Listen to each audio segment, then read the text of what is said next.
স্নিগ্ধের কথা শুনে কুহু সবার আগে ভীষণ আগ্রহ নিয়ে নড়ে চড়ে বসলো। স্নিগ্ধের দিকে ডাগর ডাগর চোখ দুটো তার আটকানো।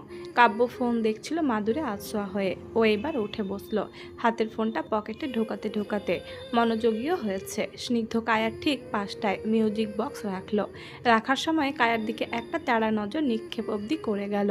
কায়া এখনো মজা নিচ্ছে, হাসছে মিটমিট করে। মহুয়া চোখের চশমা ঠেলে দিয়ে বিজ্ঞের মতো বলল, স্নিগ্ধ ভাইয়া, গানের কলি খেলার জন্য গান জানাও লাগবে, তুমি পারবে?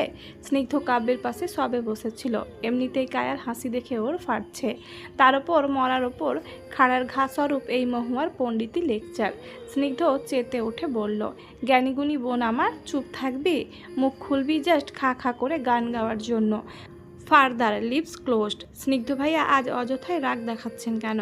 বোকা মহুয়া ওসব বুঝতে পারছে না। ওর ছোট মনে কখনো এ কথা আসেনি। ওর স্নিগ্ধ ভাইয়া বড় হয়েছে, প্রেমে পড়েছে এবং চুমু চেয়েছে, এসব কিছু যখন মেলেনি, তার প্রেমিকা রাগ এবার ওদের ওপর দেখাচ্ছেন। মহুয়া ওসব জানে না, বুঝে না, শিখেওনি, তাই চুপচাপ ঠোঁটে আঙুল চাপল। কাব্য দুইজনে ঝগড়া দেখে স্নিগ্ধের কাঁধে হাত রেখে ঝগড়া থামাতে ইশারা করে একবার। স্নিগ্ধ চুপ করে বসে থাকে, তার তীক্ষ্ণ চোখ কায়ার হাসি হাসি মুখের দিকে। কুহু এইবার কিছুটা ব্যথিত গলায় বলে উঠল, স্নিগ্ধ ভাইয়া, তুমি ইদানিং এত ঝগড়া কোথায় থেকে শিখেছ? মিষ্ট থেকে এইবার আসার পর থেকে শুধু খ্যাক খ্যাক করছো। স্নিগ্ধ আর চোখে কায়ার দিকে তাকালো। কায়ার হাসি ততক্ষণে থেমেছে। খুক খুক করে কেসে উঠে অন্য পাশে মুখ সরিয়েছে। স্নিগ্ধের রাগের প্রধান কারণ তো সামনে বসা ও। 1 মাস ধরে অনবরত একটাই আবদার করে যাচ্ছে, ও মানছে না, উল্টো টিচ করে যাচ্ছে ছেলেটাকে। প্রেমিকের জন্য এইবার আসলেই বড্ড মায়া লাগছে কায়ার। চুমুই তো একটা দিলে কি মহাভারত কিছু হয়ে যাবে? কায়া হিসেব কষছে। কাব্য এইবার আসর ভাঙল। খেলার পরিবেশ জমানোর জন্য এইবার নিজেই কথা তুলল, তোরা খেলা শুরু করবি? রাত বাড়ছে, সকালে ভার্সিটি আছে আমার। কাব্যের কথা শুনে সবাই তৎপর হয়ে গেল খেলা শুরু করার জন্য। কাব্য হঠাৎ হাত উঁচিয়ে নিজের গায়ে জড়ানো জ্যাকেট খুলছে। সেটা কুহুর চোখে পড়লে কুহু হাঁ করে সেটা তাকিয়ে দেখতে থাকে। কাব্য গরমে অতিষ্ঠ ভঙ্গিতে জ্যাকেট খুলে সুন্দর করে সেটা চেয়ারে ঝুলিয়ে রাখলো। কুহু মোটামুটি হতাশ। কাব্য ভাই এত পরিপাটি, নিট ক্লিন ছেলে, আর কুহু অপরিষ্কারের বাচ্চা একটা। নিজের জামা কাপড় কোথায় ফেলে রাখে নিজেও জানে না। চুলে শ্যাম্পু করে সপ্তাহে একবার, আর কোনো কাজ গুছিয়ে করা এটা কুহুর স্বপ্নেই সম্ভব। শুধু শুরুতে কুহুকে গান বলতে বলা হলো, কুহু কি শুনবে? ও তো তখনও হাঁ করে কাব্যের দিকে তাকিয়ে আছে। স্নিগ্ধ আবার ডাকতে কুহুর ধ্যান ফেরে। ও চটজলদি গলা কেসে নিজেকে তৈরি করে চোখ বুজে গাওয়া শুরু করে। একটা ছেলে মনের আঙিনাতে ধীর পায়েতে এক্কা দোক্কা খেলে। কুহু ধীরে ধীরে চোখ খুলে কাব্যকে দেখে গান গাইতে থাকে। কাব্য কুহুর দিকে স্বাভাবিক চোখেই তাকিয়ে আছে। কাব্য ভাই কি বোঝেন কুহু এই গানটা কার জন্য গাইলো, কাকে ডেডিকেট করে গাইলো এই ভরা আসরে?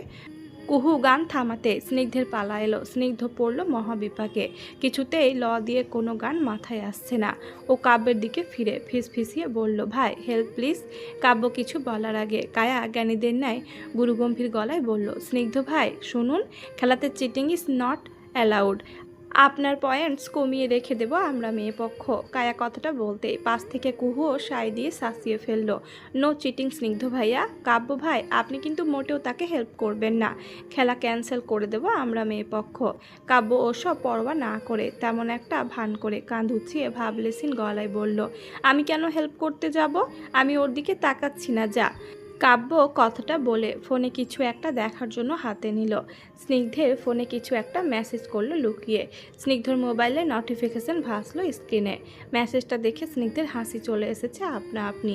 ও আলগোছে ফোনের স্ক্রিন বন্ধ করে বাঁকা হেসে কায়ার দিকে তাকিয়ে গাইল, লাল ঝুটি কাকাতুয়া ধরেছে যে বাইনা, চাই তার লাল ফিতে, চিরনিয়ার আয়না।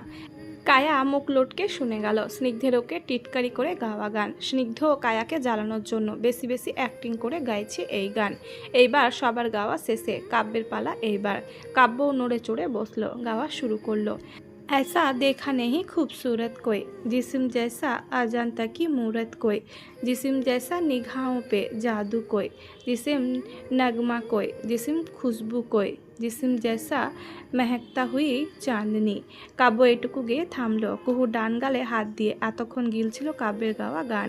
কাব্য গান থামাতেই কুহুর মনোযোগ তীক্ষ্ণ হয়ে গেল। ও এক প্রকার বিরক্ত হয়ে বলে ফেলল, থামলেন কেন কাব্য ভাই? বাকিটাও গান। কুহুর কথা শেষ হতেই বাকিরাও হই হুল্লোড় করে বলে ওঠে, পুরোটা গাও ভাইয়া, তোমার গিটারটা আনবো? মহু কথাটা শেষ করতে স্নিগ্ধ কিছু বলার আগেই উঠে গেল, বলল, আমি নিচের থেকে নিয়ে আসছি ভাইয়ার গিটার। বলে স্নিগ্ধ এক দৌড়ে নিচে চলে গেল। কাব্য পেছন থেকে ডাকলো কয়েকবার, খালি গলায় গাইবো, যাওয়ার দরকার নেই। এই স্নিগ্ধ। স্নিগ্ধ থামে না, বেরিয়ে যায়। কুহু ততক্ষণে আনন্দ উত্তেজনা নিয়ে বসে আছে কাব্যর দিকে তাকিয়ে। কাব্য রিলিক্স বের করে ফোনে। গানের কলি হিসেবে অল্প রিলিক্স জানতো, বাকিটা জানা নেই। তাই একবার দেখে নিচ্ছে, কারণ আজ গান না গেয়ে এই বিচ্ছুর দল ওকে ছাড়বেই না, যা বোঝা যাচ্ছে এদের কাণ্ড দেখে। স্নিগ্ধ গিটার নিয়ে আসে। কাব্যের এই গিটার এক্সপেন্সিভ অনেক। ও 18 বার্থডেতে গিফট দিয়েছিল আনোয়ার সিদ্দিক। কাব্য সহজে এটা কাউকে ব্যবহার করতে দেয় না, কাবাডের ভেতর থাকে বেশিরভাগ সময়। স্নিগ্ধ চাবি দিয়ে খুলে নিয়ে এসেছে। স্নিগ্ধের পেছন পেছন ভাই কুঞ্জের গিন্নিরাও এসেছেন ছাদে। ছেলেটা গান গাইবে শুনে ওরা এসেছেন। আজকাল সময় হয় না কাব্যটার গান টান গাওয়ার, বহুদিন শোনা হচ্ছে না, তাই আজ কেউ সুযোগ মিস করতে চাননি। মা চাচিকে দেখে কাব্য বোধহয় একটু লজ্জা পাচ্ছে। ও গিটার নিয়ে সেটার তার ঠিক করতে করতে একবার বলেই ফেলল, তোমাদের কষ্ট করে সিঁড়ি বেয়ে আসার কি দরকার ছিল?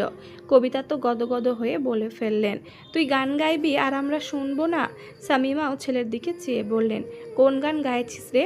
পাশ থেকে মুবিন জানালো, বড়মা, রাহাত ফাতে আলীর আফরিন গান। স্নিগ্ধ এবার মুবিনের মাথায় গাঁটটা দিয়ে টিটকারি করে বলল, ওরে ছোট পকেট, তুইও গান শুনিস? মুবিন বিরক্ত চোখে মাথা ঘষতে ঘষতে স্নিগ্ধের দিকে চেয়ে বলল, বন্ধুরা শোনে, আমি তো শুনি না ভাইয়া, আম্মুনও রেস্ট্রিকেশন দিয়েছে। স্নিগ্ধের মেজাজ খিচে গেল, আর চোখে ছোট মায়ের দিকে তাকিয়ে মুবিনের কানের কাছে ফিসফিস করে বলল, তুই এমন হাবাই থাকবি বেটা? বউ গান শুনতে চাইলে না, পারলে পরে বউ ধরে পেটায়, এটা জানিস? মুবিন জ্ঞানী গুণীর ন্যায় শার্টের কলার নাড়িয়ে বলল, ভাইয়া, I am a 13, I am still a baby, বউ হওয়ার বয়স হয়নি আমার। স্নিগ্ধ তেড়া চোখে তাকিয়ে কিছু বলবে, তার আগেই মুবিন বিরক্ত হয়ে উঠে তার প্রিয় কাব্য ভাইয়ের পাশে গিয়ে বসে গেল। স্নিগ্ধ ভাইয়া আজকাল ভীষণ অ্যাডাল্ট কথা বলেন, ওসব ও ছোট হয়ে শোনা ঠিক না। এইসবেও মা নো রেস্ট্রিকেশন দিয়েছেন। আর মুবিন হচ্ছে গুড বয়, মায়ের সব কথা শোনা লক্ষ্মী বাচ্চা। রেড গিটার হাতে কাব্য ভাই কুহুর ভীষণ ফেভারেট। ওর চোখ শীতলকারী একটা দৃশ্য এইটা। কুহুও দেখা গেল, তাই নড়ে চড়ে আরাম করে বসেছে গান শুনবে বলে। কাব্য গাইতে থাকে বাকিটা। কাব্য গান থামাতে সবার আগে কুহু করতালি দিয়ে উচ্ছ্বসিত গলায় বলল, ওয়াও। কুহুর করতালি শুনে বাকিরাও দেখা গেল জোরে জোরে কাব্যকে এপ্রিসিয়েট করতে করতালি দিতে থাকলো। কাব্য লজ্জা পেয়ে যায়, আলগোছে গিটার রেখে বলল, থামো, এত ভালো গাই না আমি। ছোট মা প্রেমাত কানের পেছন থেকে কাজল নিয়ে কাব্যর হাতে লাগিয়ে বললেন, তোর বউ তো তোর গান শুনেই পটে যাবে কাব্য, এত সুন্দর গলা তোর, নজর না লাগুক আমার। কাব্য হেসে ফেলল, মাথার পেছনটা চুলকে নত মস্তকে বলল, বেশি বেশি বলছো এবার ছোট মা। কবিতা এ কথায় সরাসরি না করে বললেন, না রে কাব্য, আসলেই ভালো গেয়েছিস, মাঝে মধ্যে তো আমাদের গান গেয়ে শোনাতে পারিস বাবা। কাব্য মৃদু হাসলো শুধু। কুহু আরও একবার ফিদা হয়ে গেল কাব্যর এই হঠাৎ আকাশের চাঁদের ন্যায় হাসিটার দিকে। মনে হলো তামাম দুনিয়ার সবচেয়ে সুন্দর হাসিটা তার কাব্য ভাইয়ের। এই পৃথিবীতে সব ছেলেদের হাসি এমনই হওয়া উচিত, মৃদু হাসি অথচ গম্ভীর মুখে। দারুণ লাগে এমন হাসি। বারবিকিউ পার্টি শেষ করে ভাইকুঞ্জ এর সকল রমণীরা যার যার ফ্ল্যাটে ফিরেছেন। বাচ্চারা এখনও ছাদে গানের কলি খেলে যাচ্ছিল। কাব্য এবার আসর ভেঙে মোবাইলে টাইম দেখে বলল, তোদের ঘুম নেই? রাত 2টো বাজে, আমি চলে যাচ্ছি, ক্লাস আছে আমার কাল। বলেই কাব্য জ্যাকেট চেয়ারের ওপর থেকে নিয়ে সবার আগে উঠে দাঁড়ালো। সবাই জোর করলেও আর থামলো না। কাব্য চলে যেতে আসরটা ভেঙে গেল। কায়াকে এখনও স্নিগ্ধ ইশারা করছে, কায়া পাত্তাও দিচ্ছে না ওসব। বন্ধুদের সাথে থেকে এই স্নিগ্ধ প্রেমিক ভীষণ নির্লজ্জ হয়ে গেছে। সবে কলেজে পাস করেছে, মিষ্টিতে পড়া সব ছেলেগুলোকে দেখে দেখে অশ্লীল হয়ে যাচ্ছে। কায়ার কাছে পাত্তা না পেয়ে স্নিগ্ধ এবার সবার অগোচরে মেসেজ করলো, সবাই গেলেও তুই থাকবি কায়ার বাচ্চা, না হলে আমি তোরে আজ খাইছি। কায়া মেসেজটা পড়ে ভুরু কুচকে তাকালো ওর অসভ্য প্রেমিক স্নিগ্ধের দিকে। স্নিগ্ধও পাল্টা রাগি চোখে শাসালো। দেখা গেল কুহু ও কাব্য চলে যেতে ওর মনটাও আসর থেকে উঠে গেল। এইবার নির্ঘুম রাতের সঙ্গীত চলে যাওয়ার কারণে এখন ওরও ঘুম ঘুম পাচ্ছিল ভীষণ। কাব্য যতক্ষণ ছিল ঘুমটুকু নাই হয়েছিল, এখন কাব্য নেই, আগ্রহ নেই, তাই কুহু হেলে দুলে ফোনটা পাশ থেকে নিয়ে উঠে দাঁড়ালো। কুহুকে দাঁড়াতে দেখেই কায়া ভড়কে গিয়ে বলল, আপু কই যাও? কুহু জবাবে হামি তুলে বলল, ঘুমোতে। তোর শেষ হলে আসিস। কথাটা বলে কুহু বেরিয়ে গেল ছাদের দরজা দিয়ে। কায়া আতঙ্ক নিয়ে ওঠে, দৌড়ে তাড়াহুড়ো করে দাঁড়াতে স্নিগ্ধ দ্রুত ওর উঠে দাঁড়িয়ে কায়ার হাত পেছন থেকে ঝাপটে ধরল। ও আল্লাহ! কায়া ভয়ে চিৎকার করে উঠল। স্নিগ্ধ দ্রুত ওর মুখটা চেপে বলল, কায়া স্টপ, আস্তে, সবাই শুনবে না। এমন অদ্ভুত ব্যবহার করছিস কেন তুই? চুমু তো তুই নিজে আমার কাছ থেকে চেয়েছিলে প্রথমে, আমি না, রিমেম্বার? আমাকে উস্কে দিয়ে এখন আমার থেকেই পালাচ্ছিস? না না, তা তো হবে না জানেমান। চুমু খাবি, তারপরে এখান থেকে বেরোতে পারবি। কায়ার ঠোঁটে স্নিগ্ধের বড় বড় আঙুলগুলো চাপা। কায়া চোখ ঝাপটে ঝাপটে ওভাবেই তাকিয়ে থাকলো স্নিগ্ধের চোখ দুটোর দিকে। স্নিগ্ধ নম্র গলায় বলল, জাস্ট একটা কিস, তারপর আর বিয়ের আগে এই জীবনে কিছু চাইবো না, খোদার কসম। কায়া জোর করে এবার স্নিগ্ধের হাত মুখ থেকে সরিয়ে দিয়ে মাথা নিচু করে মিনমিন করে বলল, লাই দিলে পরে আরও কত কিছু চাইবা। স্নিগ্ধ কণ্ঠমণিতে হাত রেখে বলল, খোদার কসম চাইবো না। আমারে এত খারাপ ভাবিস তুই? বাকি যা হবার বিয়ের পরেই হবে, প্রমিস। কায়ার ভীষণ মায়া হলো স্নিগ্ধের এমন অনুরোধ কাতরতা দেখে। কায়া চুপ করে মাথা নামিয়ে নিল। একটা চুমু খেলে কি এমন অপরাধ হয়ে যাবে? স্নিগ্ধকে তো ওই বলেছে রিলেশন করে একটা চুমু না খেতে পারলে কিসের রিলেশন। ওইটা স্নিগ্ধকে রাস্তা দেখিয়ে এখন নিজে পালিয়ে বেড়াচ্ছে, এটা তো ওর দোষ। কায়া অস্পষ্ট স্বরে নিচু মাথা নিয়ে বলল, সত্যি তো? পরে কিছু চাইলে? স্নিগ্ধ কায়ার হাতটা ধরে বলল, তোর গা ছুঁয়ে বলছি, আর কিছু না। চাইলে আমারে মারিস ধরে, পারমিশন দিলাম তোরে আমি। কায়া এখনও মাথা নিচু করে রেখেছে, ওর বুকটা কাঁপছে ভয়াবহভাবে। স্নিগ্ধের ঠোঁটের চুমু ওর বড্ড সাধের শখের। স্নিগ্ধ মাথাটা ঝুঁকে কায়া নিচু করে মুখ দেখার চেষ্টা করে, কিছুটা সন্দেহ নিয়ে বলল, করব? কায়া চুপ করে মাথা দোলালো স্লিপ। লজ্জায় ওর ভেতরটা কেঁপে উঠছে বারবার। স্নিগ্ধ বোঝে না কায়ার নীরবতা। ও আবার জিজ্ঞেস করে, করব? কায়া স্নিগ্ধের চোখের দিকে তাকালো না অবধি, এখনও চুপ করে আছে। স্নিগ্ধ এবার অধৈর্য হলো, বলল, কি রে, চুপ কেন? করবো নাকি চলে যাব? তুই কি বেশি প্রেশার ফিল করছিস? যদি তুই না চাস তাহলে আমার সমস্যা না। বাকি কথা শেষ হবার আগে কায়া এইবার ভীষণ বিরক্ত হয়ে স্নিগ্ধের চোখের দিকে চেয়ে রেগে বলল, হাদারাম, প্রেম করো আর আমার উত্তর বোঝো না? মুখে যদি বলা লাগে আমার, তাহলে তুমি কিসের পুরুষ মানুষ? সরো আমার সামনে থেকে, বোকার হদ্দ একটা। বলেই ছটপটিয়ে যেতে নিল কায়া। স্নিগ্ধর কি ওসবে পোষায়? পোষালো না। প্রেমিক স্নিগ্ধ এইবার ভীষণ ধৈর্য দেখালো। আচমকা কায়াকে রেলিংয়ের সাথে চেপে ঠোঁটে ঠোঁট বসালো। কায়া থরথরিয়ে কাঁপতে কাঁপতে রেলিংয়ের দেওয়ালের সঙ্গে মিশে গেল। স্নিগ্ধ বাধ্য করলো কায়াকে ওর গলা জড়িয়ে ধরতে। দীর্ঘ ঠোঁট চুমুর এক পর্যায়ে এসে কায়ার বোধ হলো ও সুখে হয়তো মরে যাচ্ছে। স্নিগ্ধ আজ এইটুকু অনুভূতি ওকে না বোঝালে হয়তো বা ওর বোঝা হতো না। একটা সামান্য চুমুতে এত সুখ, এত পূর্ণতা থাকে। কায়া স্নিগ্ধের গলাটা নাগালে পাচ্ছিল না। স্নিগ্ধ লম্বা ভীষণ, তাই স্নিগ্ধ হেল্প করলো কায়াকে উঠিয়ে রেলিংয়ে বসিয়ে দিয়ে সুবিধা করে দিল। কায়াও এইবার সুবিধা মতো দু হাতে স্নিগ্ধের গলাটা জড়িয়ে ধরল। স্নিগ্ধের হাত কায়ার দুগালে চেপে আছে, ব্যস্ত দুজন নিজেদের মধ্যে থাকা সুখের স্পর্শ চরম আবেশে চুষে নিতে।